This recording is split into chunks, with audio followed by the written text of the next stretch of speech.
Bonjour à vous tous. Là où vous êtes, téléspectateurs, téléspectatrices, je n'oublie pas, bien entendu, ces accros des réseaux sociaux, comme je les appelle, les followers, qui postent beaucoup de commentaires. Alors aujourd'hui, ce dimanche 4 février 2024, EcoClub aborde encore un sujet d'actualité. Et lequel ? Et il s'agit de Gabriel Attal, si on peut dire d'une certaine manière, Premier ministre de la France à l'âge de 34 ans. C'est une première qui suscite curiosité et bien entendu qui fait débat. Il s'agit donc d'un événement, peut-être un choix inattendu. Alors, des questions se posent. Quelles analyses pouvons-nous donc en faire ? Est-ce une opération de relookage de la Macronie ou plus largement du microcosme politique en France qui commence, en quelque sorte, relookage lancé en quelque sorte. Est-ce une cure de jouvence qui s'annonce sur la politique en France ? Que dire de ce jeune Premier ministre ? Déshabillons-le sur son physique, sa psychologie, sa formation, l'éminence de ce que nous connaissons, sa DPG, sa déclaration de politique générale de la semaine dernière, tant que je sache, dans un contexte mondial, je dirais de permacrise, c'est-à-dire de crise économique, crise écologique et crise aussi géopolitique. Que dire de sa gestion de la crise agricole ? Test réussi ou pas ? Attal est-il un exemple en quelque sorte pour notre jeunesse ? Quel est notre avis au-delà de toute considération idéologique ? Voilà donc le cocktail, vous le comprendrez aisément, le cocktail thématique qui nous réunit ce dimanche 4 février 2024.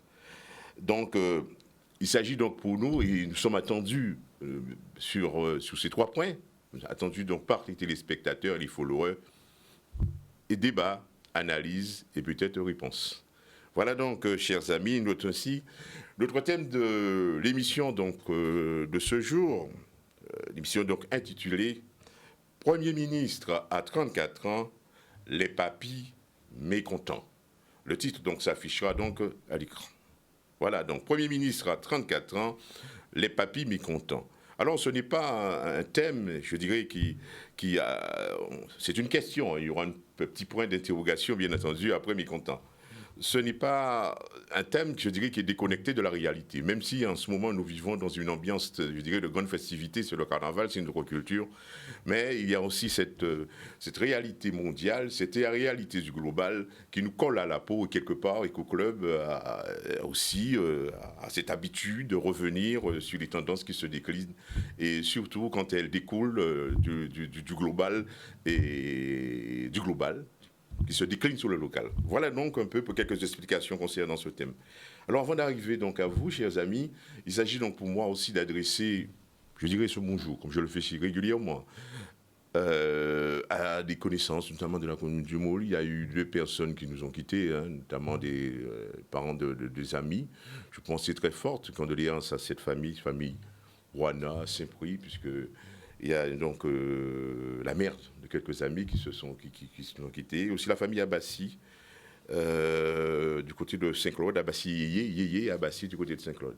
Et pour en terminer, un salut bien appuyé à une grande dame de Marie-Galante, que vous connaissez peut-être pas, mais qui poste beaucoup, qui m'envoie en tout cas beaucoup de mails. C'est une... je crois que c'est de l'icône véritablement pour Marie-Galante. Elle a été directrice de classe pendant très longtemps, d'école. Et puis, je vois souvent ces analyses qui datent de fois de plusieurs années, mais qui trouvent justification, je crois, dans le présent que nous vivons dans l'actualité. Il s'agit, je pourrais même la nommer, Madame Cessé, que nous connaissons, c'est une dame de l'écriture. Donc, je salue très fortement Marie Galante et également Madame Cessé pour dire bonjour. Vous avez des personnalités comme ça, ma foi, qui peuvent aussi être aussi des références pour notre jeunesse. C'est à vous de voir. En tout cas, Madame Cessé, bien bonjour à vous du côté de Marie Galante. Alors, messieurs, nous sommes donc à vous d'abord, Raphaël. Je ne sais pas, la droite spatiale, grand bonjour. Oui, bonjour tout le monde, bon dimanche. Et heureux, une fois de plus, de se retrouver autour de cette table. Nous te remercions. Voilà. Alors, Ramaï, Ribo. Oui, bonjour à tous les amis, bonjour à tous ceux qui nous regardent, bonjour aux amis du plateau, bonjour. Je sais qu'il y a beaucoup d'amis qui nous regardent, au Saintes notamment, aux îles du Nord aussi, Saint-Martin, Saint-Barthélemy. J'envoie un grand bonjour à tous ces gens et tous les autres en Martinique et ailleurs, et notamment ceux qui sont un peu dans le froid dans l'Hexagone. Nous pensons à tous ces gens-là. Absolument. Et puis nous envoyons un peu de soleil pour eux. Un peu de soleil. Et bien entendu, René. René Bouchard. Bonjour. Tout le monde qui a écouté nous. Bon, c'est vrai que moi, chaque semaine, on a l'impression que chaque semaine, nous sommes partis à moi-même échappé. Parce qu'il y a un monde proche qui a été réveillé et a été à José et porter soutien à Mme Maï, qui c'est un ami assez proche, Chantal et Timounaï. Et je dis là, pour une mort, un camarade qui partageait une série de combats avec moi à Petit Bout, d'ailleurs, avec d'autres camarades à l'MDDP à l'époque, et qui a présenté président du groupe Agir citoyen, c'est Jackie Folver. Et encore, vous voyez, un grand Kébéred à famille, puisque c'est beau-père Loïc Amoulé en particulier. On fait l'école Loïc et Mathieu, c'est deux petits là. Donc c'est beau-père, et Madame Lydia, qui sont aux amis assez proches. On force un grand Kébéred. Mais quand on le fait, il y a une génération où il faut nous attendre. Tout le monde y joue à vous. C'est un nombre de vitesse. Tout le monde y joue à vous, qui ne pas connaître. Voilà. En tout cas, EcoClub s'associe aussi à cette douleur, la famille, à ce moment de tristesse, et la vie est ainsi faite. Voilà. Alors, nous devons signaler que notre absence de notre ami Nico, en connaissant qu'il est actuellement toujours absent de Guadeloupe, il y a également Édouard Collet qui m'a téléphoné pour me dire qu'il ne peut pas être avec nous aujourd'hui, pour ces raisons. Donc, nous allons poursuivre cette émission, messieurs. Alors, toujours fidèle à nos habitudes, en quelque sorte, EcoClub est toujours attaché, je ne cesse de le dire, je le répète, parce que c'est aussi un élément de l'actif, en quelque sorte, d'EcoClub, les préliminaires, c'est-à-dire les marqueurs de l'actualité de la semaine. Est-ce qu'il y a des points particuliers qui ont retenu vos attentions et sur lesquels vous souhaitez revenir? Alors, je ne sais pas, la musique est lancée, hein. Je ne sais pas, comment ça... Oui. Alors, moi, il y a un sujet qui m'intéresse, qui m'interpelle depuis quelques années. C'est la faiblesse, appelons ça comme ça, du système vainqueur par rapport à l'économie monde, la démocratie. Et j'assiste avec impuissance, comme beaucoup de gens, à ce qu'on pourrait appeler le démembrement, le démantèlement de la démocratie, au regard du capitalisme, au regard du marché, au regard des rivalités partisanes à droite et à gauche. Et donc, tous les grands systèmes, communisme, socialisme, etc., et certaines dictatures, autocraties qui se sont écroulées et qui ont fait le lit d'une espèce de nouveau centre, la démocratie rayonnante, je me dis, mais il faut faire attention. Ça fait longtemps que j'avais écrit un document, un papier là-dessus, sur les probabilités de la dislocation démocratique. Ça fait déjà 4-5 ans, ça a été repris après. Alors, en Occident, c'est clair que le marché, la concurrence, on voit un petit peu tout ce qui se passe maintenant, les agriculteurs qui se travaillent et qui se traduit à travers le mal-être du vivre ensemble, à travers l'explosion d'un certain nombre de facteurs de cohérence interne et de lien de cohésion sociale. Donc il est clair que... Et aussi certains jeux, on verra peut-être avec Attal, hein, certains jeux et contre-jeux qui se passent maintenant.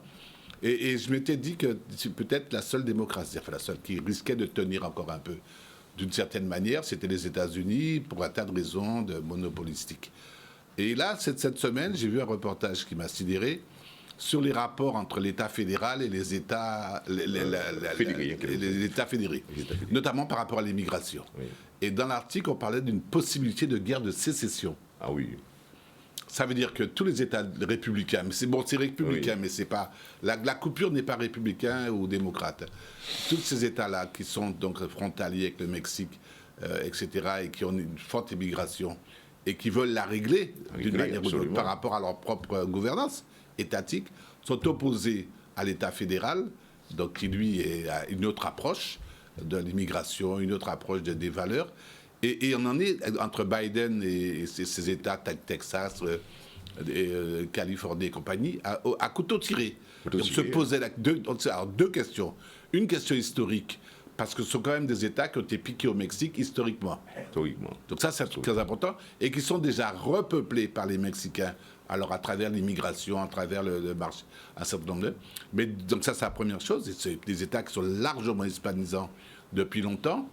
Et puis la deuxième chose surtout, c'est que donc, les États de Texas et compagnie ne sont pas décidés du tout. Enfin, je prends le Texas, il n'y a pas que le Texas, il y en a 28, je crois, à laisser la moindre place à cette immigration-là, alors qu'elle est indispensable. Donc, il y a une ligne de tension. Un risque de fragmentation. Il y a un risque de fragmentation, de dislocation. Dislocation qui est portée. Et je surveille ça de près parce que ce serait quand même étonnant. Oui. Et ça dit bien, je vais m'arrêter là, que le seul ennemi potentiel de la démocratie, il est à l'intérieur même du mouvement démocratique. Hein, c'est lui-même. Et donc on a l'impression que la démocratie, c'est ce qui se passe un petit peu en France aussi, enfin en Europe, s'effondre de l'intérieur, faute d'avoir trouvé un fameux ennemi extérieur contre lequel il pourrait cristalliser toutes ces récriminations. C'est un véritable sujet tout à fait d'actualité et quand on fait le prolongement par rapport à la guerre Ukraine-Russie, il y a aussi du côté de l'Occident cette peur d'un effondrement de la Russie. Ben, c'est une guerre en Europe, hein. On avait dit que c'était fini pour l'Europe, c'est aux portes de l'Europe, et on voit bien que dans la notion de belligérant ou de co-belligérant risque d'être un peu étendue parce que la fourniture d'armes, la fourniture d'argent, la protection de certains marchés signifie quand même que c'est presque une situation de co-belligérance. Voilà. Et l'actualité du moment, même sur le terrain agricole, l'agriculture, nous renvoie aussi à cette problématique européenne. Les divergences de vues, d'appréciation. Ce qu'on adorait avant, la cohésion, les blocs sont quelque peu remis en cause. Que la politique de bloc était valable quand l'ennemi était bien circonscrit, bien précisément, précisé, et que et garantissait une espèce d'internalité de ceux qui étaient les tenants du pouvoir. Voilà. Maintenant, et on le voit dans le débat sur le Mercosur, on le voit. Et il est clair que maintenant, l'Europe n'est pas uniquement, l'Europe et l'Occident, n'est pas en position monopolaire, unipolaire, de dicter quoi que ce soit à qui que ce soit, hein, à part quelques États qui restent encore assujettis à ces dictats. Et donc, la balance risque d'être très, très extrême. Voilà donc encore une thématique qui, je pense, nous invitera à visiter les tendances qui se dessinent dans le monde. Ouais. Alors, Ramaï, qu'est-ce qui t'a manqué dans la semaine ? Oui, ce qu'évoque notre ami Spéronel, c'est effectivement un sujet bouillant d'actualité. Qui fait débat. D'actualité planétaire. C'est pas circonscrit à un pays, c'est quelque chose de planétaire. Et avec l'instabilité qu'on connaît aujourd'hui, puis c'est peut-être certainement lié à ce phénomène, les démocraties ont quelques soucis à se faire. Et donc, c'est effectivement une peur en Europe, en Occident, de voir la démocratie prendre un coup au sérieux. Et donc, ce serait certainement un sujet à développer et à traiter, parce que, à mon avis, c'est pas fini. Ça va continuer jusqu'à ce que peut-être les choses vont s'améliorer ou s'empirer. Encore davantage. Mais pour ma part, je retiens, sur le plan local, on est en période de carnaval. C'est vrai qu'il y a eu un classement qui a été donné je ne sais trop qui, je ne me rappelle plus exactement le Une école, entre guillemets, une grande école. Et qui nous classe au pied du podium, et ce qui prouve quand même que c'est quelque chose qui a, le carnaval en Guadeloupe, qui a une certaine portée au niveau, à l'extérieur, qui donne un certain cachet à notre carnaval. Et surtout, le mal que je souhaite, c'est que nous puissions arriver sur le podium. À quelle place, je ne sais pas encore, mais au moins monter sur le podium, nous sommes encore au pied du podium. Et puis l'autre sujet qui me retient, et je pense depuis fort longtemps, comme Raphaël qui pensait à ce sujet, c'est au niveau de l'environnement de la Guadeloupe. Nous sommes dans une île touristique où il faut quand même tenir compte de tout ce qui de tout notre environnement et à tout point de vue. Et j'aimerais bien que, notamment, il y a plein de choses à dire, notamment, et certainement on aura l'occasion de traiter aussi ce sujet-là. Dans ce cadre touristique, cadre postal que nous défendons en Guadeloupe, que d'abord les grandes entreprises, genre EDF, France Télécom et les autres, et Route de Guadeloupe, puissent mettre un peu d'ordre dans le paysage de la Guadeloupe pour enlever les poteaux qui ne servent à rien, les panneaux publicitaires qui ne servent à rien, le toilettage, oui, des kilomètres et des dizaines, des milliers de kilomètres de fils électriques, de fils téléphoniques qui ne servent à rien, qui dégradent la nature.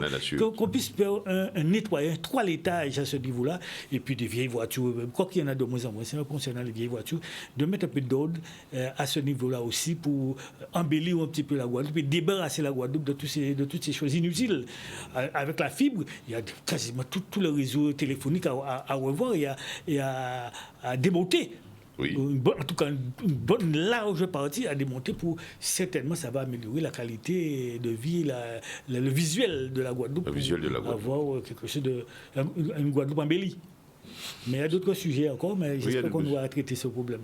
Et sur le plan environnemental notamment aussi, qui va englober aussi le secteur routier de la Guadeloupe, la consommation, les embouteillages.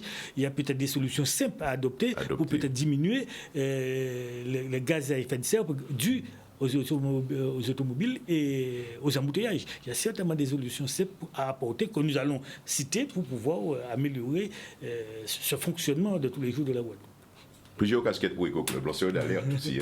C'est très bien de sensibiliser les acteurs économiques, tout un chacun, les citoyens sur des problématiques qui sont extrêmement pointues et qui nous empoisonnent quelque part, qui quelque part empoisonnent notre existence. Donc c'est très bien. Aussi, je profite de la circonstance pour dire que j'étais à Carmel, à Basse-Terre, je crois que c'est jeudi.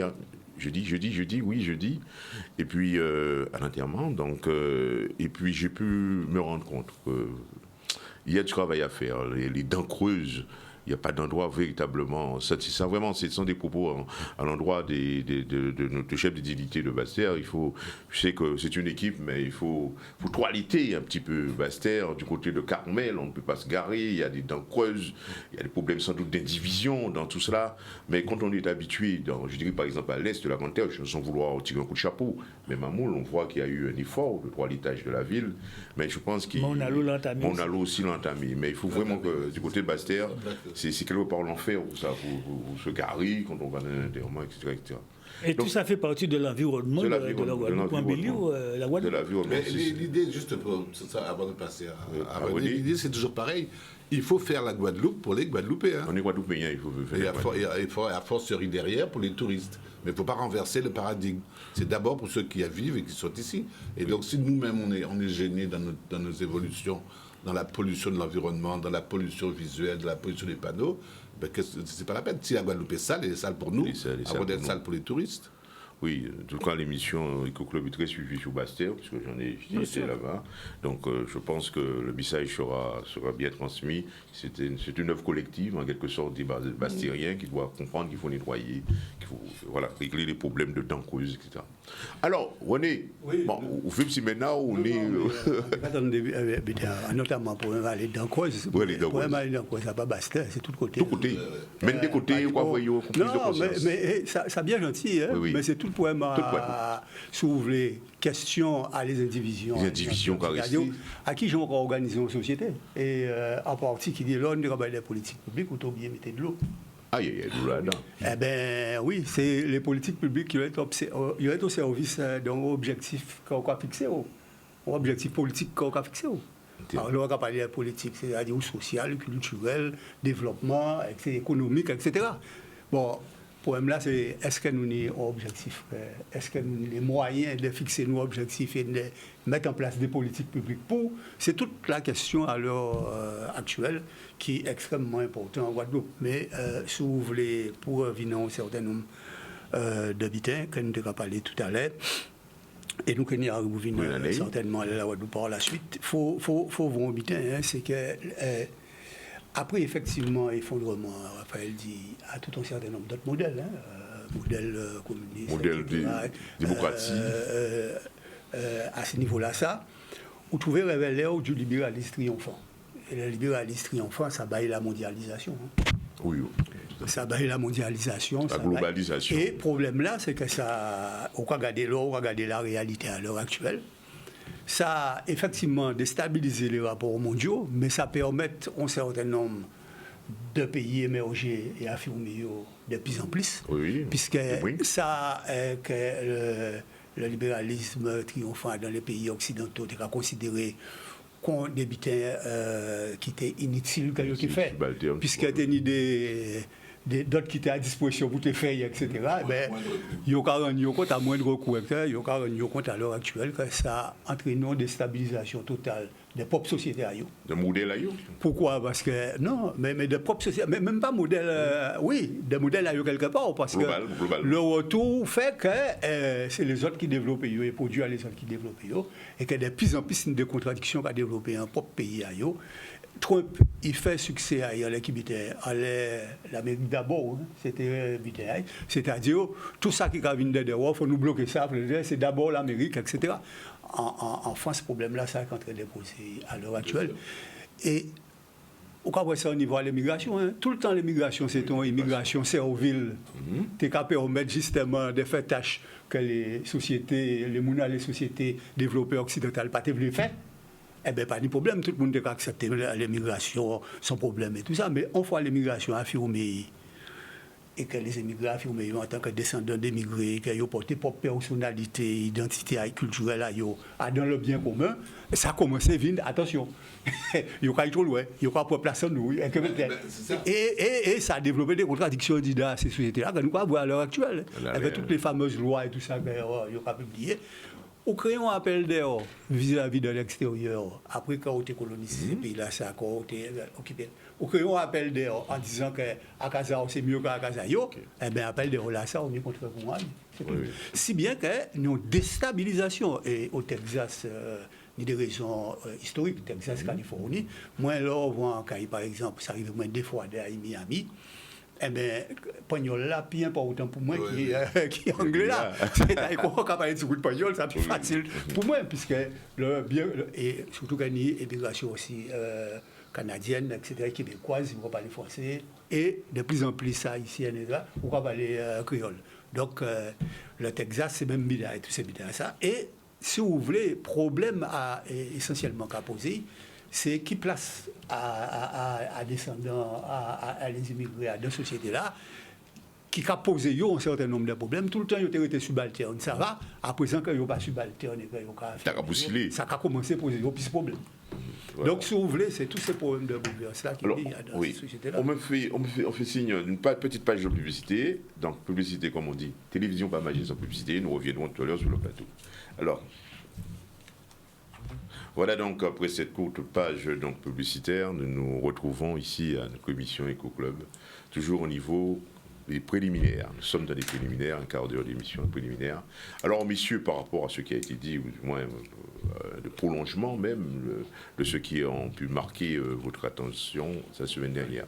Alors, sur le problème de l'immigration, alors c'est toujours pareil, il faudrait qu'on parle, comme ça t'est cher, partir du global pour arriver au local, c'est un sujet qui était toujours cher de ramener les choses sur nous.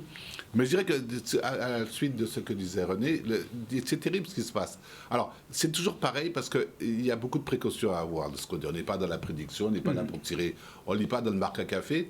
Et il y a aussi autre chose, c'est qu'il y a le problème de l'analyse des temporalités.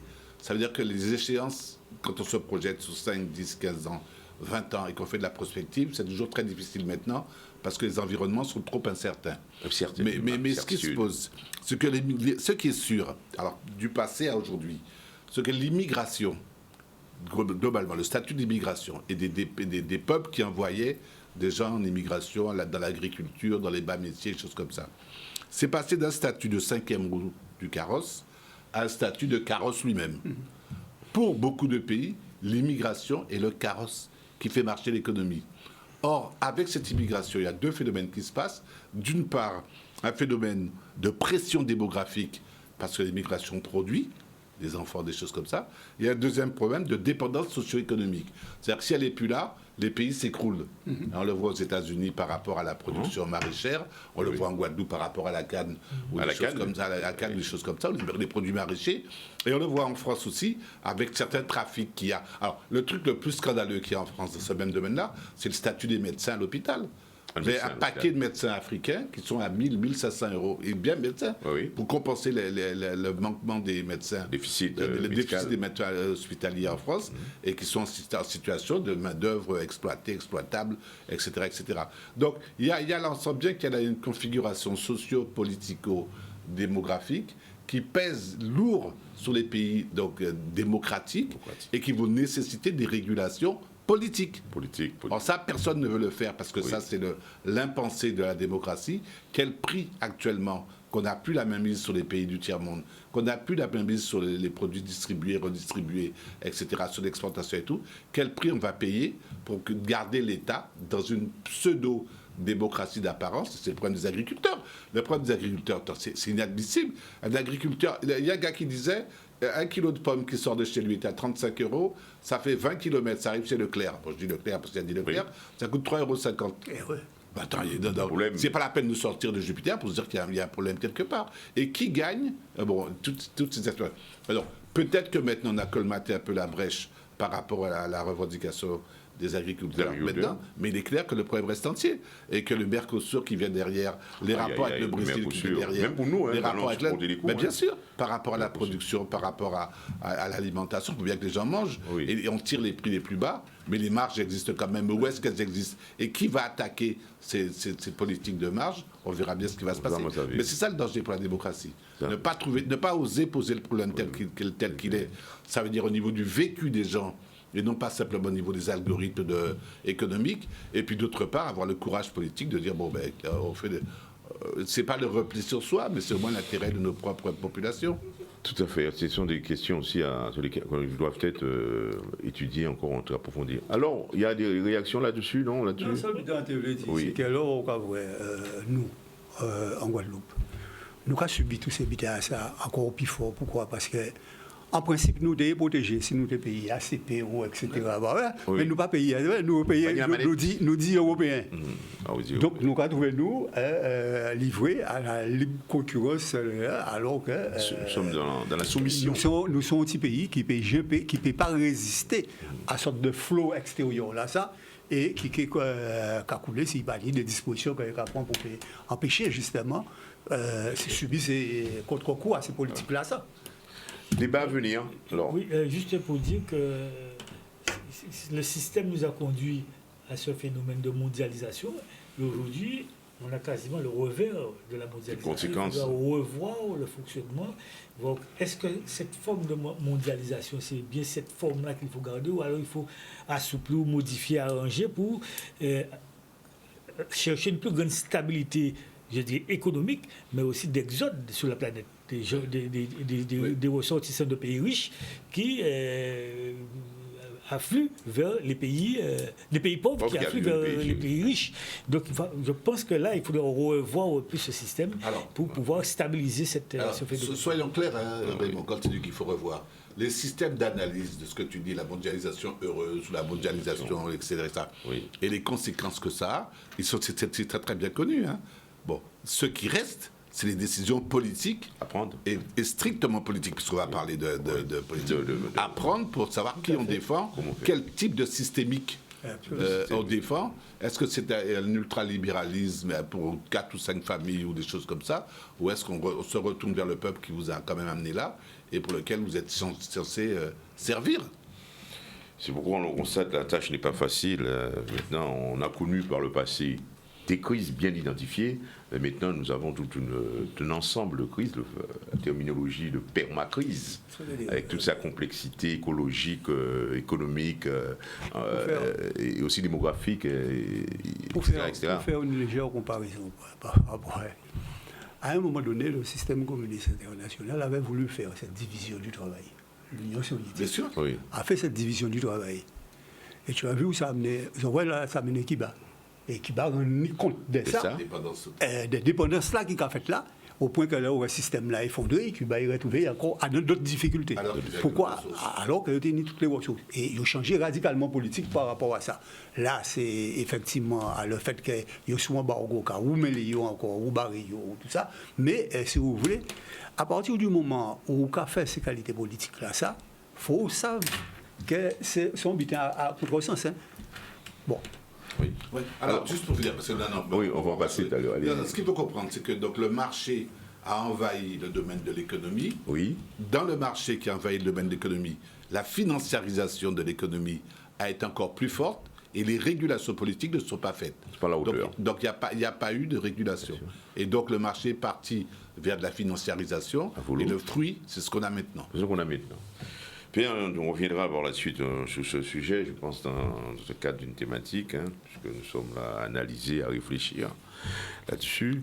Alors, messieurs, nous venons, après cette phase, comme on dit, de préliminaire, nous venons donc à notre thème du jour, bien inscrit à l'écran, pardon. Premier ministre à 34 ans, les papis mécontents. Et on a vu, alors, cette nomination de jeunes de 34 ans, disons-le, fait débat. On l'a vu, on le sait, parce qu'il y a, comme je le dis, les papis sont là, chacun attendait son tour, mais malheureusement. Alors, quelle réaction, qu'est-ce qu'il en dit à ce niveau de cette nomination, l'homme lui-même, l'apparence, sa psychologie, les réactions autour, et aussi sa nomination dans un contexte de crise au pluriel en réalité. Sera-t-il en mesure de lever le défi? Non mais attends, c'est parce qu'il y a crise qu'il a pu arriver là. Ah oui, il ne faut pas renverser les trucs, il n'y aurait pas eu crise. On reste sous le règne des papis. Hein. Je ne l'avais pas vu. Et des vieux papis. Non, je crois que... Donc c'est important la crise, parce que ça amène le renouveau.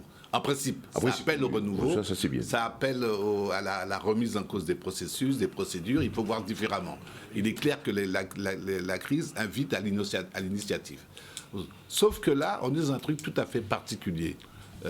Dans ce domaine-là, c'est pour ça que tout à l'heure, l'introduction qu'on a eue était intéressante en posant vraiment le problème du politique. Il n'y a pas de conflit de génération dans le domaine politique par rapport à la gouvernance dans l'âge. Un jeune n'est pas plus doué qu'un vieux, et un vieux ne peut pas s'appuyer sur son expérience ou quoi que ce soit pour dire qu'il a une suprématie. Par rapport à la gouvernance, je dis bien la gouvernance, l'expérience peut être un avantage, mais peut-être un frein. Mais peut-être un frein. La jeunesse peut être un atout de dynamisme. Ce n'est pas parce qu'ils sont jeunes qu'ils sont plus dynamiques que quelqu'un d'autre, mais ça peut être un frein aussi. Donc, jeune et vieux ne signifie pas grand-chose, notamment par rapport à la performance escomptée. Parce que ce qu'on attend d'un politicien, c'est une performance politique. Or, le problème, ça ne va pas être jeune ou vieux, ça va dire d'où tu viens. Où est-ce que ton nombril est terré. Or là, c'est dramatique. Parce que Attal, bon, c'est bien, ça peut faire plaisir à tout le monde. Moi, je suis le premier à dire qu'il faut des jeunes pour renouveler un peu tout ça. Mais il n'est pas jeune du tout. Attal, c'est un vieux rouage de l'économie libérale, des classes... De l'école libérale. De l'école libérale, des classes de pouvoir, des classes de puissance. Et il ne reproduit que ce pourquoi... Il a été fabriqué. Et c'est tout. Et donc, ça veut dire que... Alors, je ne vais pas être trop loin, parce qu'on va revenir là-dessus. Ça veut dire que c'est un jeune vieux. Il est formé comme... Il est jeune, c'est sûr, mais dans sa tête, c'est un classique. Je n'ai pas dit que c'est un classique, hein, c'est un classique. Ça veut dire que c'est un gars qui est hors sol, totalement hors sol. on le voit bien par rapport aux agriculteurs. En tout cas, pour l'heure. Non, il est hors sol dans sa formation. Sa formation. Excusez-moi de dire ça, c'est pas le terme, mais vous allez me comprendre. Il est vieux dans son pédigré. Le pédigré, oui, c'est un mot qui passe bien. C'est un mot qui passe. C'est bien donc, compris. il est hors sol par rapport à sa formation, il est hors sol par rapport à tous les territoires de la République, puisque lui, il vient des territoires privilégiés, des grandes écoles, grandes ceci, grandes cela. C'est un produit de la Macronie au sens que c'est un enfant des algorithmes. Il est né dans les algorithmes. Donc ça veut dire une pensée plurielle, une pensée numérique, une pensée étagée. Et donc c'est aussi quelqu'un qui est en prise sur ce qu'on venait de dire tout à l'heure, sur une mondialisation unipolaire. Unipolaire aussi. Donc, ça veut dire que je veux bien lui prêter toute espèce de crédit possible et imaginable. On va bien voir, puisqu'il est jeune, soi-disant.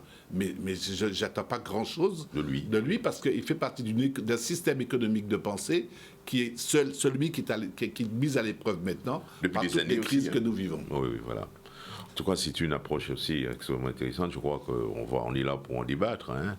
On vient directement à Raymond. Raymond Attal, je crois que, comme beaucoup d'autres, était fasciné un peu par la jeunesse, puisque c'était pas attendu. Hein.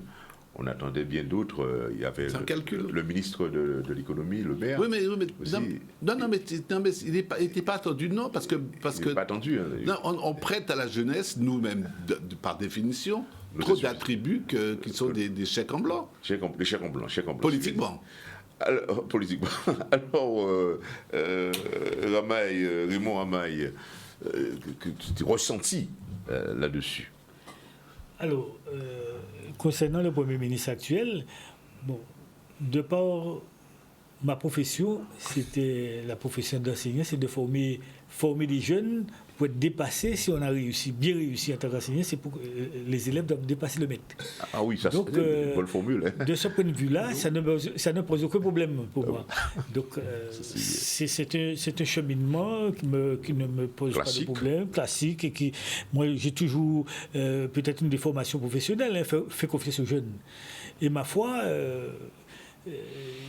quoi qu'on dise, le cas de la Guadeloupe, on dit que les jeunes sont un petit peu débridés, sont un petit peu dans la rue, les jeunes sont... Il faut se méfier parce que bon, c'est la violence. Enfin, on leur donne toutes sortes de symboles. Mais je dis tout simplement que globalement, il y a les jeunes qui posent problème. Allez, si on trouve 5% sur la population, ce serait déjà pas mal. Et les 95%. Donc ce sont quand même, il ne faut pas croire que la jeunesse est débridée, la jeunesse est dans la rue, la jeunesse n'a pas d'objectif. C'est pas vrai. Si on retire les 5%, et là, les autorités, le rôle, c'est de pouvoir contenir ces 5%, justement, pour ne pas nuire aux autres, à la majorité. Donc, pour revenir à Attal, donc, en tant que jeune, en tout cas, l'âge, ça ne pose pas de problème. Il ne peut pas, comme disait Spéronel, c'est pas parce qu'il est jeune ou vieux qu'il va réussir mieux ou moins bien que l'autre. L'expérience, c'est quelque chose de ce qu'on a déjà un certain nombre d'années, mais la jeunesse, elle est fougueuse. Peut-être qu'il va faire des sauts qui vont peut-être régler le problème du pays ou enfoncer le pays. Mais ce n'est pas particulièrement quelque chose où on peut attendre un renouveau total non plus. Donc nous sommes dans un contexte où c'est difficile. Et Attal, la réalité, c'est qu'il sort, ça a été déjà dit, dans un contexte particulièrement favorable, et pour gérer un pays qui est en grande difficulté, où il y a la misère qui remonte de plus en plus. L'immigration, la pauvreté. En fait. Donc, je pense que pour pouvoir traiter véritablement le sujet, il faudrait peut-être quelques sorties de ces rangs-là. Et quand on voit le problème des agriculteurs, on voit bien la réalité, le quotidien, la vraie vie, comme on dit, et par rapport à toute cette théorie qui sort de Tour d'Ivoire, de l'Europe et d'ailleurs, qui ne colle pas à la réalité du terrain. Et on voit bien que les agriculteurs demandent, il y a trop de paperasse. Ça, c'est le mal de la France. Il y a trop de contraintes pour pouvoir récolter quand on prend pour traiter. Parce que sinon, il faut de la main-d'œuvre et ce ne sera pas possible. Ce sera l'effondrement du système, en tout cas du système français. Mais à plus grande échelle, ce sera peut-être le système européen, peut-être plus. Donc on voit bien que cette réalité-là, ce qui est dit par exemple les objectifs politiques, par exemple sur l'environnement, on voit bien que ça ne colle pas avec la réalité. Et deuxième exemple, après les agriculteurs, ou en tout cas avant les agriculteurs, quand on a parlé du problème énergétique, on a bien vu que les écolos, Europe Écologie Les Verts, qui étaient totalement contre comment ça s'appelle déjà, le nucléaire. Le nucléaire. Eh bien aujourd'hui, ils ont fermé leur bouche. Parce que la réalité du terrain impose autre chose. Il n'y a pas d'autre solution que ce qui se fait aujourd'hui. Peut-être on va prévoir des solutions pour demain, mais aujourd'hui, il faut vivre, il faut continuer à faire tourner l'économie, il faut continuer à... Donc, il y a cet aspect-là, que ce soit Attal, un jeune ou un plus vieux, mais il faut tenir compte de cette réalité-là, du terrain, du quotidien, de tous les jours, pour pouvoir assurer le fonctionnement du pays. Et n'oublions pas, pour finir, qu'on a quand même eu un jeune Attal, Premier ministre, mais qui a été nommé par un jeune président. Il y a ça aussi. Donc on voit c'est enfin, jeune. Il a été élu. Quand il était 34 ans. 42 ans. 42 ans, quand il a été élu. Non, 38 ans. Quand il a été élu, il avait 38 ans. Le président, il était 38 ans. il était 42 ans. Bon, enfin bref, c'était un jeune président et qui nomme un jeune Premier ministre. Je crois que ça reste dans la réalité de la Macronie. Oui, de la Macronie. Alors, René, bon... En réalité, regardez, vous blâmez, nous ne pouvons pas parler de réalité, nous ne pouvons pas mettre de côté. Fibrinologie, nous ne pouvons pas mettre de côté. Non, mais à part ça, à part question de l'âge, parce que question de l'âge, nous donnons des exemples, nous n'y allons tout en nous. Nous avons beaucoup ce qui est tout le fait. Alors peut-être qu'on peut dire, moi, c'était Premier ministre à la Dominique, mais tout le Premier ministre à la Dominique à 36 ans. 36 ans, oui, ça c'est vrai. 36 ans, et tout simplement, et depuis lors, il est toujours Premier ministre à la Dominique, régulièrement élu à niveau-là, ça, et il est en train de mettre la Dominique dans le chemin à le développement, et il y a une autorité qui est reconnue même à travers toute la Caraïbe, puisque depuis 2016, il est président à la communauté caribéenne, et ça a fait 3 ans, il a réélu président à la communauté caribéenne. Nous avons d'autres jeunes qui, à 42 ans, retrouvés, c'est à Grenade, c'est Deacon Mitchell, qui lui aussi est en train de prendre une importance de plus en plus importante dans la Caraïbe, à niveau là ça. Et il gagnait l'élection là, premier coup, en sommité qui était là de droite, après mort à... qui est président à la Grenade. La Grenade n'a pas... Bishop. Après moi, à Bishop, à la suite de tout ça qui passait là, l'invasion, eh bien, il est en train de redresser lui aussi la Grenade. Et il a considéré que mon père avait, même mon trio avait président à la Barbade, qui a fait que la Caraïbe gagne de plus en plus d'importance sur le plan international à l'heure actuelle. Ça qui est important, pas jeunesse. Jeunesse, ça qui a apporté certainement, on veut, mais en même temps, on dynamise. On veut à ça nous apprendre, les aînés apprendre. Non, mais oui, certainement, puisque on certain dynamisme, mais qu'apporte aussi, on souffre parfois, nous voit à partir de toute façon, ou toujours à partir d'une base de réalité. C'est pas la même formation qu'Attal. Attal, qui a fait partie du clan, ça on peut crier le clan du président, c'est-à-dire un groupe qui était constitué. Mais c'est un groupe qui était constitué depuis l'époque d'un certain nombre, des groupes qui étaient déjà dans la haute administration, qui formaient toute une équipe parce qu'ils étaient connectés à l'école, etc. Ils étaient connectés par un certain nombre d'intermédiaires. Donc, il a fait partie de ça, on peut crier la conception et l'idéologie macronienne qui mettait en place, c'est comme ça qu'on va crier ça à présent, et qui est en place. Bon. Ensuite, ça qui est important, c'est comme on a fait du pouvoir et qui gens il peut arriver justement à embrasser tout le problème de la société et répondre à besoin de la population là. C'est ça qui est important. C'est fondamental. Ouais, ça on va constater simplement, bon, par rapport au Premier ministre là. D'ailleurs, ça qui frappe moi, c'est que on n'a pas parlé de jeunesse, mais lui, il fait discours, ils mettent on donne but en avant, c'est le fait que après ces périodes de division avec le mariage pour toute la population française évolue à tel point qu'ils ont accepté sans problème un Premier ministre homosexuel. Ah, mais vous savez, c'est ça que lui, il mettait nous voir. Même si nous ne parlons pas, mais c'est comme ça. Bon, non, mais c'est ça que lui, oui, non, mais c'est ça que lui, mettait nous voir. C'est même qui dit ça, il ne peut pas te dire, mais il dit. Donc, si vous voulez, il n'y a pas tellement ça, mais même ça non plus, ça n'a pas ça problème là, parce qu'au pays, il n'y a pas le problème là, c'est quand vous voulez faire et quand on fait. Et si vous regardez les premiers problèmes, vous vous rendez compte que très rapidement, chaque fois qu'il y a un sujet qui est important, qu'a vient poser hier, et qu'a vient le sujet principal. Oui. Si bien qu'on passe à qui le sujet principal encore. C'était l'éducation qui était au-dessous de tout. À présent, c'est parce que nous voyons bien que l'agriculture passe l'immigration aussi avant. Par-dessus tout, etc. etc. Donc, au cas où on vous compte qu'en fait, il y a une prise, une société en crise, et il faut qu'elle réponde à la société en crise là. Un premier problème, c'est que qui a fait évoluer la société là lui-même.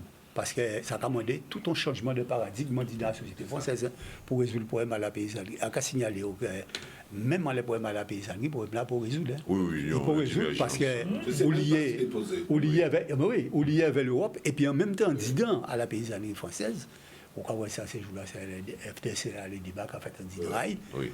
La direction à la paysannerie, FDC, a pris dans ces dégâts-là, est noyautée par une forme de paysannerie qui ont une paysannerie beaucoup plus industrielle. Par rapport à la petite paysannerie qui n'est pas du tout en la même théorie là ça et qui va mettre en cause justement tout le processus à la mondialisation tel qu'elle met là, non pas pour accuser l'extérieur mais pour dire qu'il faut des bitins qui vont permettre de réguler etc. et qui vont remettre en cause la grande distribution et tout ces bidets ça. Donc on a bien senti qu'elles sont un problème de société française. Société complexe. Et dans le cadre à l'Europe et là et il y a qu'à signaler que si il a posé en France, il ne pas posé seulement en France. Parce que ce jour-là, ça a regardé et on peut voir que toutes les paysanneries de tous les pays d'Europe sont en train d'entrer en révolte. Et ensemble même. Le modèle paysan sur lequel la France s'est construite, qui est un modèle très très fort, la paysannerie française.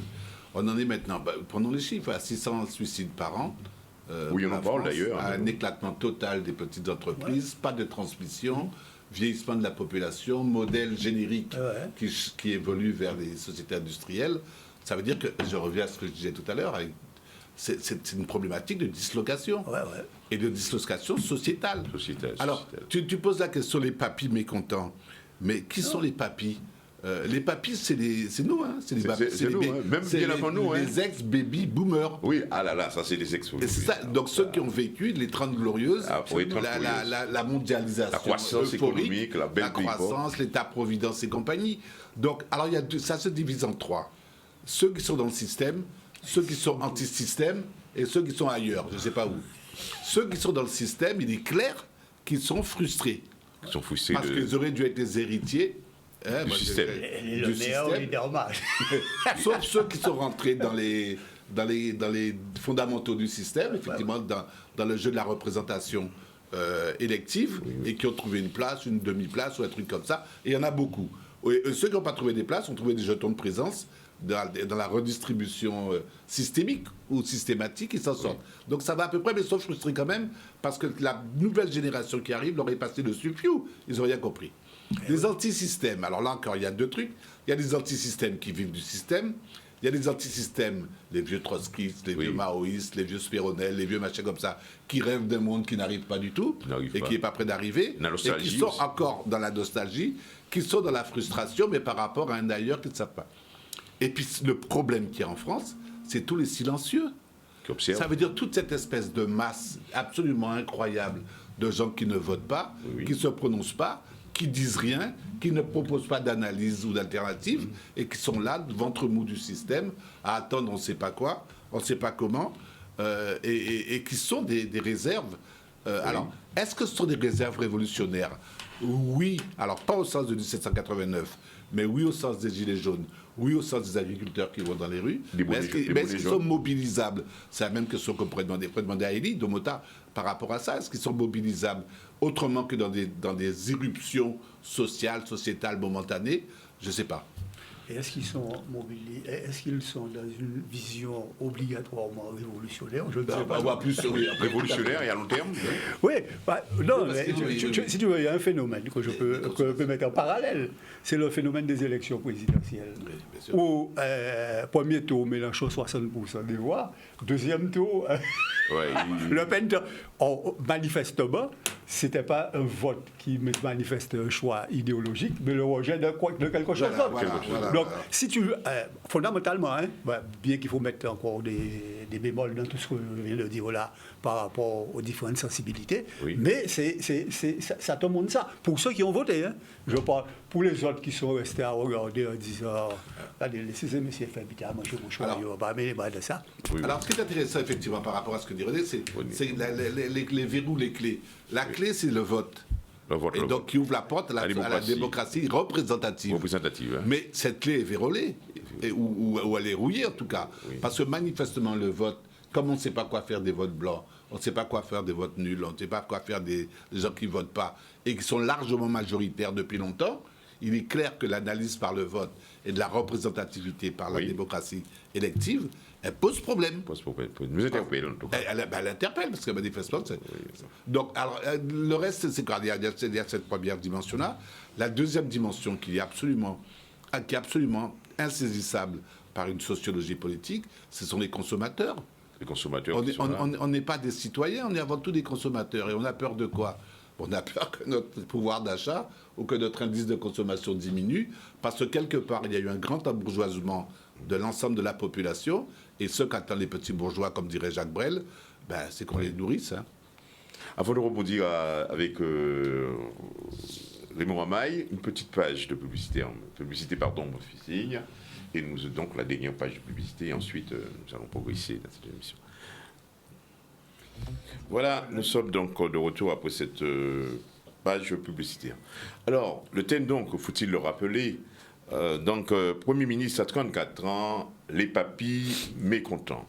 Alors, messieurs, dans la progression de cette émission, nous sommes posé des questions.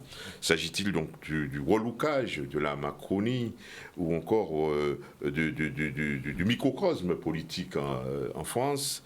Ou encore, est-ce que c'est une cure de jouvence qui s'annonce sur la politique en France? Mais en tout cas, nous constatons que ce jeune, le Premier ministre de 34 ans, eh bien, jusqu'à maintenant, devant l'Assemblée, il tient à route. Il s'est parlé, mais il a appris à parler. Hein. Mais, enfin, il y a du boulot. Alors, on va venir sans doute à Raymond. Raymond, il y a eu des échanges autour de l'homme, sa présence, ses qualités, son excellence devant l'Assemblée. Alors, qu'est-ce qu'il en dit alors? Alors, ce Premier ministre, c'est quelqu'un qui, quand même, dans la politique, ça fait déjà un certain nombre d'années. Il a commencé avec Macron, peut-être qu'il était déjà il a une bonne formation de ce que c'est que la chose publique.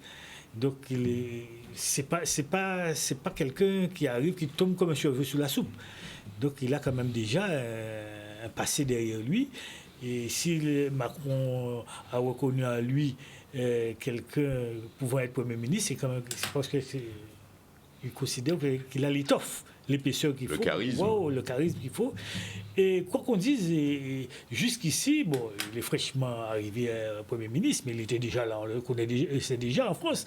Il arrive quand même à tenir la route. Hein, sur le problème il y a eu le problème de l'école qui s'est posé, et qui n'a pas duré longtemps, parce que le problème des agriculteurs est arrivé tout de suite.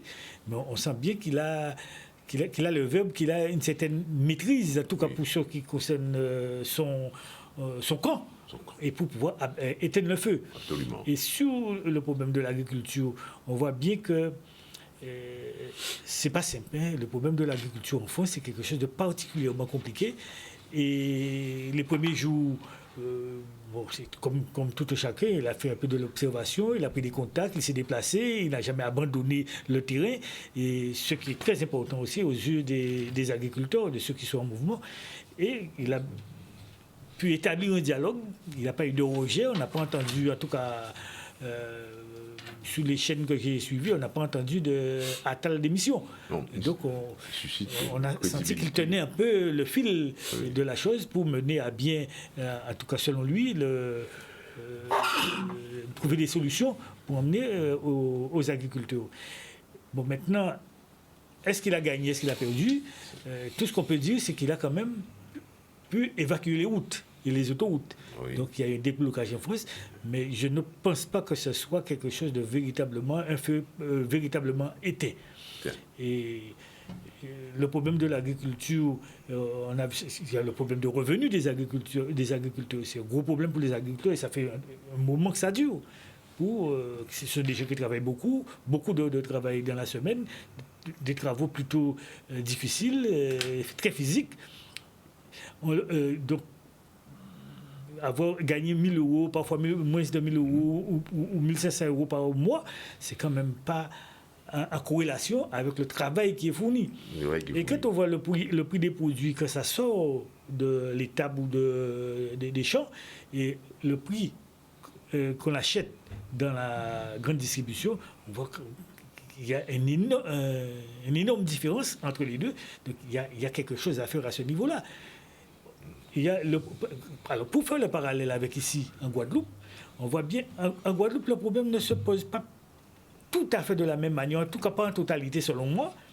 Je n'ai pas fait d'études, je n'ai pas fait de statistiques, mais le circuit est beaucoup plus court, sur au moins 50%, sinon plus, de la production des champs vers le réseau de distribution, parce qu'on a un développement considérable des primeurs en Guadeloupe, où souvent on a le producteur qui possède le primeur. Donc le circuit est très court, ou alors il y a un intermédiaire, rarement deux. Donc ce qui fait que le circuit est beaucoup plus court chez nous, dans le cas de chez nous. Et donc c'était peut-être, de ce point de vue-là, peut-être que nous sommes un modèle à exploiter, à mettre en œuvre pour pouvoir relater ça sur une plus grande échelle. Il y a aussi le problème des agriculteurs concernant la transmission. Là, c'est un gros problème. On voit les tensions. Des exploitations qui disparaissent, qui arrêtent de produire parce que la transmission n'est pas assurée. Et là encore, en France, et là, ça rejoint un peu la revendication première des agriculteurs, c'est la paperasse. Énormément de paperasse. Et donc, pour la succession, c'est pas adapté. Il faut peut-être revoir le problème de la succession des exploitations vers les plus jeunes. Le système actuel ne permet pas de faire une transmission facile. Et c'est coûteux, et c'est pas facile. Donc là aussi, il y a un certain nombre de choses à voir pour pouvoir donner plus d'élan à ce problème de l'agriculture en France. Donc voilà pour le... Il y a plein d'autres thèmes. On a parlé du marché, on a parlé du problème éco-phyto. J'en ai parlé au début, ça c'est encore un autre problème extrêmement important pour savoir comment concilier l'entretien des champs, l'entretien par rapport aux contraintes écologiques, les exigences et aux exigences climatiques. Donc l'équation n'est pas facile. Il faut trouver des solutions. Complexe. On devait revenir aussi sur les attentes, je dirais en quelque sorte, de la périphérie des outre-mer, comme on dit. On reviendra à cela. Mais il y a réagi. De ce point de vue-là, on a le même problème ici. On n'a pas les mêmes. Par exemple, pour entretenir les champs de canne, les champs de bananes, s'il ne faut pas utiliser les produits phyto qui posent problème à l'environnement, ça coûte une fortune. Ou alors on a une baisse de rendement de 30-40%. Il y a des choix à effectuer. Je ne sais pas si on réagit là-dessus. Je ne sais pas si le problème est identique à ce point-là ici et en France. Ce sont les mêmes surfaces. Ce ne sont pas les mêmes surfaces. Non, ce n'est pas les mêmes pays. Oui. La Guadeloupe est un pays comptoir. Il ne faut pas se faire d'illusions. Donc c'est entrée-sortie. L'économie agricole est une économie de jobs. Les gens de job. Souvent secondaire. Souvent secondaire. Et nous sommes dans une économie de la précarité qui dure. Potémonève. Donc il est clair que les réflexes ou que les comportements attachés à cette espèce d'économie de la précarité ne sont pas du tout les mêmes que l'économie. L'agriculture en France, elle est millénaire. Moi, je sais que quand j'étais gamin, j'habitais en Normandie, j'ai toujours dit, et dans le Pays d'Ouche, les plateaux normands, les plateaux du Neubourg et compagnie, c'est à perte de vue. Bon. Mais c'est pas ça. Mais pour revenir à ce que vous disiez sur le relookage, le relookage, je pense que oui et non. Et la place d'Attal dans cette économie. Nous sommes encore dans le maître mot de M. Macron, qui est le tout à la fois, en même temps. Oui, non, même pas mieux en même temps. Donc, ce qu'il faut bien comprendre, c'est que dans ce discours-là, les contradictions ne sont qu'apparentes. Parce qu'en fait, il n'y a pas de contradiction. C'est un système qui est inclusif et qui vit de ces contradictions, au sens au sens marxiste du terme. Là, ils l'ont vraiment intégré. Et donc, c'est pas un problème. Ça peut être du relookage, d'une certaine manière, tout en étant la continuité du système antérieur, tout en étant du saupoudrage, tout en étant tout ce que vous voulez, ça pose aucun problème. Hein. L'essentiel, c'est que c'est l'homme de la situation au moment où il fallait. Et pourquoi c'est l'homme de la situation? Parce que le politique, par définition en France, c'est du langage. Bon. C'est du verbiage. C'est du verbiage. Et donc, dans le domaine du verbiage, la magie du langage, le miroir de la parole, pour ne pas dire le mirage de la parole, fait fonction d'action. On verra après ce considéré comme c'est ce qu'on dit les agriculteurs. Hein. Oui. Ok, le dialogue, oui. Alors bien sûr qu'il y a une nouvelle forme d'interactivité sociale. Il y a une nouvelle forme de dialogue qui est entraînée avec lui. Les jeunes, on ne va pas l'envoyer promener tout de suite. Il est bien fait de sa personne et tout. Donc on est poli, machin. Mais les faits sont têtus. Et il faudra arriver aux faits et aux régulations pour savoir qu'est-ce qui va se passer. Or, les faits, c'est ce qui va se passer à Bruxelles. Et on verra comment Bruxelles va retoquer la France s'il le faut par rapport à des accords qui sont des accords supranationaux et qui s'imposent au territoire français. Et on verra comment les agriculteurs vont s'ajuster ou pas s'ajuster. En tout cas, pour l'instant, dans le domaine du langage, ça plaît, ça passe. Je ne vais pas dire que ça crée consensus, hein, mais ça crée un état de transition démocratique positif. Donc on va voir qu'est-ce qu'on va faire avec ça derrière. Alors, René... Donc là, juste un mot avant de passer la parole à René. Il y a un aspect qu'on n'a pas abordé, c'est qu'il y a aussi une compétition entre le clan Macron et le clan RN. Donc, entre Attal et Baudela. Donc, il fallait trouver un contrepoids à Baudela. Et on sait bien que... Ah oui, ça c'est clair. Les RN, à travers Marine Le Pen et les élections européennes qui arrivent, il fallait trouver... J'ai un peu le vent en poupe. Il fallait trouver un contrepoids du côté de Macron pour contrebalancer avec Baudela. Et on a bien vu dans la crise agricole que Baudela était présent partout. Omniprésent. Et donc il fallait que Attal lui aussi soit présent sur le terrain. Il a répondu aussi, il s'est trouvé présent sur le terrain pour pouvoir trouver l'équilibre politique, parce que c'est un jeu politique qui est là. Un grand jeu politique qui est là avec les élections européennes qui arrivent et que peut-être dans l'équipe Macron, Attal faisait figure de la personne qui pouvait répondre à la présence de Baudela de l'autre côté. Parce que Baudela aussi, il n'a pas la langue dans la poche. D'où cette cure de jouvence, dans l'impression. En tout cas, René, alors, putain, la chose, quand nous dit de ça. Non, en fait, si vous voulez, même le problème Attal Baudela, moi, c'est la politique politicienne. Oui, problème de jeunesse. C'est la petite expression politique. Non, mais même pas. C'est la petite expression politique des stratégies et combats pour voir qui laisse ça pour le pouvoir, devant qui laisse là. Au niveau électoral. Bon, donc, en fin de compte, le mouvement paysan de ça, t'es simplement instrumentalisé par l'un et par l'autre. Hein. Il y en a au pouvoir, l'autre là-bas au pouvoir. Chaque monde a instrumentalisé un genre. Bon, ça qui n'est, c'est qu'il faut garder fond à problème là. Fond à problème là, c'est pour un revenu à les agriculteurs. C'est revenu à les agriculteurs. Bon, on agriculteur, on ne peut pas vendre produit à perte. Ou alors, il ne peut pas vendre produit comme on a dit 65 centimes le litre de lait. Et qu'après, c'est à 3 € et quelques à sécuriser la distribution là. Lui, il aura fait pression, il peut acheter, il est moins cher. Et très peu très à côté du prix de revient, ou parfois même en bas le prix de revient, ou bien on va dire qu'arrêter dans les comptailles, il est obligé parfois de vendre parce qu'il ne peut pas stocker en bas le prix de revient. Et il va voir que Bidéa va acheter en bas le prix de revient, alors on va venir à temps et qu'il lit, il concouillon. C'est fond à problème là. Et fond à problème là, ça, il n'est pas résoudre. Mais non. Fond à problème là, ça, il n'est pas résoudre.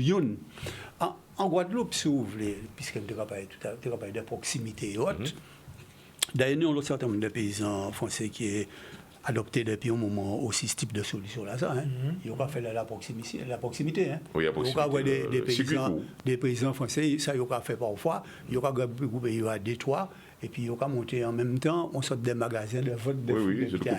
Ça, c'est pour y payer. Mais ça ne va pas permettre d'écouler toute production à eux, puisque les bidets. Ici dans Guadeloupe, pourquoi? Parce que nous pas des immenses morceaux de terre qu'on y a parfois, tout ces ça. Nous payons les circuits courts et de nous en l'eau au niveau de la paysannerie, les marchés de communes, les marchés, tout ça, ce qui commençait depuis 2009 d'ailleurs, ça qui étant donné qu'à permettre qu'il peut à un moment-là ça fait face par rapport à des questions de coût. Encore que ça ne va pas résoudre complètement le problème là. Le problème qu'on a là, c'est le problème à la distribution. La distribution qui a fait qu'à partir du moment où les circuits de distribution, comme météo, non pas en priorité, mais comme étant en concurrence, avait ça qu'on peut acheter de l'extérieur, parce qu'à un moment-là, c'est d'autres intérêts qui entrent en jeu, des intérêts capitalistes, des intérêts de marchandises, etc. Comme étant en concurrence, avait l'autre là, qui nie des coûts de production moins importants qui nie un certain nombre de normes qui sont moins importants qui t'a à respecter et qui mettent en difficulté, c'est son problème. Et ce problème-là, nous rencontrons, nous, des fois plus en Guadeloupe. Puisque nous retrouvons nous, et dernièrement, là, nous avons une réunion qui fait à haut niveau en force, là, et tout ça, et le conseil bien conclut qu'en Guadeloupe et en Martinique, enfin, d'ailleurs, ni 2 ou 3 grandes familles qui ont influencé directement ces bitailles-là, ça, et qui a pratiquement, si vous voulez, bloqué les circuits de distribution qui a passé par Bitaille. Bon, tout le monde connaît, hein, c'est les yachts, les compagnies, etc. Qui, en fait... Les sortes de groupes de pression. Eh bien, oui, non seulement groupe de pression, mais ils ont une mémise. On mémise qui a fait qu'ils ont un monopole. Si bien que on ne peut pas arriver, même l'État n'a pas arrivé à casser, d'ailleurs. À niveau là, ça a posé un certain nombre de problèmes. Et à partir de ce moment-là, ça, on a trouvé, en plus, on a les lois qui viennent en Chimie. C'est pour ça que c'est pour regarder contre le Mercosur. Oui, contre le Mercosur. Normalement, il y a enfin, la France oui, contre le Mercosur. Mais oui, mais il y a même dit que oui, mais le Mercosur et les accords qui ont réalisés, tout ça, ils ont réalisé à partir des dirigeants politiques qui ont représenté des intérêts économiques. Absolument. Et c'est les gros intérêts économiques qui ne sont pas nécessairement les paysans. Non, le problème, c'est que... Alors, ni les ACP par rapport à nous, ni le Mercosur aussi, enfin, par rapport à nous qui a trouvé prix encore plus mauvais, puisque l'agriculture est encore plus fragile qu'il y a la France. Plus fragile. Donc, ce qui a fait que nous avons beaucoup plus fait à niveau là. Ça. Si vous parlez en véritable protection des productions à eau, et protection des productions à eau qui a passé par, si vous voulez, contrôler justement les sorties et les rentrées, les protection marché. Et qui a passé par un certain nombre d'habitants qui disent à douaniers et tout ça. Mais on ne peut pas mettre la situation là ça. C'est pour ça qu'à Tal, vis-à-vis des paysans, problème fondamental là ça, il faut régler. Même pour à la PAC, il y a dit la force qui a touché le pays. Mais là, on regarde des problèmes à la PAC, et on dit ça à 60% à la PAC, quand il y a 30% d'agriculteurs. C'est-à-dire les plus riches, pas les plus pauvres. Et problème de fond là, pas qu'à régler. Bien, en tout cas, là aussi c'est un débat. On s'approche de la fin. Oui, mais tout est débat. Oui, débat bruyel. Hein, donc il faut vraiment qu'on lance des pistes et que les gens s'approprient les éléments du débat avec leurs arguments. On n'est pas obligé d'être expert parce qu'on est à un niveau du vécu. Et les gens doivent être capables d'avoir une réflexion sur leur propre vécu. En captant les informations. En captant et puis en écoutant des gens de bon sens. Il faut opposer le discours de l'expert au discours du bon sens, là-dedans. Et l'expert peut t'aider, mais ce n'est pas lui qui a la clé. La clé est dans le bon sens. Et donc, par rapport à ce discours du bon sens, moi, je voudrais dire à la suite des 3 choses. La première, donc, c'est vraiment le problème est au cœur de la mondialisation telle qu'elle est vécue. Ça veut dire la globalisation de l'économie et l'internationalisation de la production. Et donc, les redistributions qui vont derrière avec des échelles financières. Et donc, ça pose 3 problèmes cruciaux. Premièrement, est-ce qu'on peut vivre en France actuellement avec son travail? En France et en Guadeloupe. Est-ce qu'on peut vivre de son travail? Il est clair que si dans un pays donné, vous ne pouvez pas vivre de votre travail, il y a un problème. Il y a un problème. Et un problème qui va exploser. La deuxième chose, c'est la création des nouveaux pauvres. Ça veut dire des gens qui, dans un système donné, s'en seraient bien sortis, mais qui maintenant, dans ce système hautement financiarisé et hautement numérisé, et hautement algorithmé, ne comprennent rien et décrochent. Donc les nouveaux pauvres, c'est les enseignants, c'est certains médecins, c'est certains avocats, etc. Donc ils se mettent en cabinet, ils se mettent en groupe. Est-ce que c'est une réponse? Oui, à un certain niveau, mais jusqu'où ça va en termes d'économie d'échelle? Et la troisième chose qui se pose, c'est les intermédiaires qui s'enrichissent. Les intermédiaires qui sont Enfin, frauduleusement, non. Parce que c'est procéduralement. Ils connaissent les processus, ils connaissent les circuits, et ils s'immiscent à l'intérieur des différentes étapes du système et s'enrichissent à chaque clapet. Donc le fameux concept de profitation. Qui avait été développé à l'époque ici. Et donc ces trois degrés-là, donc les nouveaux pauvres, le vie de son travail et le système qui s'emballe complètement et qui devient auto-organisé dans ça, presque auto-prophétique, là, il y a un problème. Il y a un problème. On arrive à la fin, messieurs, chers amis, puisque de belles choses à une fin, malheureusement, c'est comme ça. Alors, nous avons bien débattu. Je rappelle, le thème, c'était donc Premier ministre à 34 ans, les papis mécontents. La question a été abordée, on a échangé. Et puis, il s'agit donc maintenant de clôturer notre émission du jour avec une vidéo, je crois soigneusement donc choisie, vidéo de grand chanteur, de Philippe Clay, La quarantaine. Donc, Maestro, ok, La quarantaine, vous allez donc voir. Philippe Clay. La dernière fois, c'était lui. Si l'on avait mis en quarantaine tous les hommes de 40 ans, l'humanité en serait à peine au Moyen-Âge et pour longtemps. Louis Pasteur n'aurait pas découvert son vaccin à 63 ans. L'avion de Clément Ader n'aurait jamais quitté la Terre. Il avait presque 50 ans. Si l'on l'avait mis en quarantaine, les hommes de 40 ans passés, l'automobile de Monsieur Daimler serait encore à inventer. Si l'on l'avait mis en quarantaine, tous les hommes de 40 ans, il y aurait peut-être moins de problèmes pour la jeunesse. Et pourtant, Victor Hugo n'aurait pas écrit Les Misérables à 60 ans, et Pierre et Marie Curie auraient fini tout juste à temps. Un an plus tard, c'était trop tard. Voltaire et Rousseau ainsi que Marx seraient d'illustres inconnus. Si l'on l'avait mis en quarantaine, les hommes de 40 ans et plus. Aujourd'hui l'on met en quarantaine tous les hommes de 40 ans. Demandons jeune cadre en moyenne de 25 à 35 ans. Mais avec une bonne expérience et de la personnalité, de l'ambition, des références à venir assurer pour quelques années.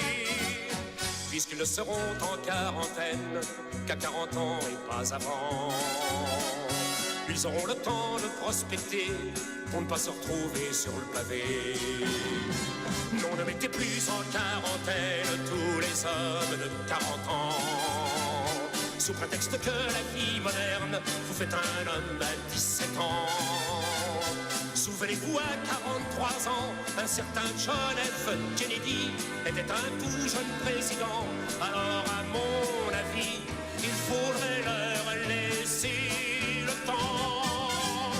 Ils ont encore du sang dans les veines, qu'ils vous le donnent et puis après, vous pourrez nous mettre en quarantaine, vous n'aurez rien à regretter.